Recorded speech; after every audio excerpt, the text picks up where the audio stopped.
Assalomu alaykum. Kuninglar xayrli, fayzli, barakali bo'lsin.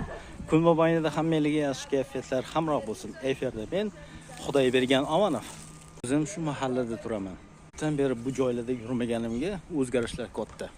Yoshligimdagi bu maktabni qarang. Burada bir aylanib chiqsak. Bu mana maktab ko'rinishi mana shu. Mana kiyimganimizga bugun otiq bo'lgani uchun hali hech kim yo'q. Shanba bo'lgani uchun hozir ichkarida hech kim yo'q. Biz davom ettiramiz. Bu mahalla o'zi Humoyin deb ataladi. O'zi mahallani u narigi betida turaman. U Ahmad Yunaki deyiladi. Sal bu yoqqa o'tsangiz Humoyin. O bog'cha edi, bilmadim bunga necha yillar bo'lib ketdi qurilganiga. Ozgina o'zgarishlar bor. Mana bu joy kiraverish joyi. Bog'cha, maktablarni ko'rib bolaligimga qaytib kelib qoldi. Bu xayolparastlik vaqtni hech kim to'xtata olmaydi. Joylarga Frunzovskiy торговый центр, Bobur bog'i, Navoiy ko'cha o'rtasiga bu aylanib ko'rmadim-ku, lekin o'zgarishlar ancha katta. Plan qo'yib qo'yibdi. Mana bog' qo'ygan, bog'.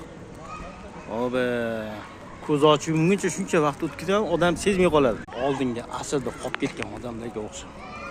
Kafe mana hozir yaqindagina qurildi-da. Buni o'rnida oldin magazin bo'lardi. Shoy, bu o'zgarib ketgan oldin. Ikki etajli bo'lib ketgan mana. Do'kon bo'lardi-da. Tarifga til ojiz.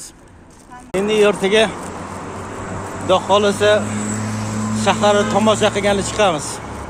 Masalan, hozirgi ko'chalardan o'tmaganimga yillardan oshib ketdi-yu. Umumizni oldiga mamlakat narsalar qurilganiga e'tibor bermagan ekanman. Mana qarang. Tepasi trenajyorniy zali bor.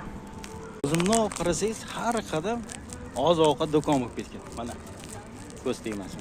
Mayli, ko'rishguncha, uchrashganda uchrashguncha xayr.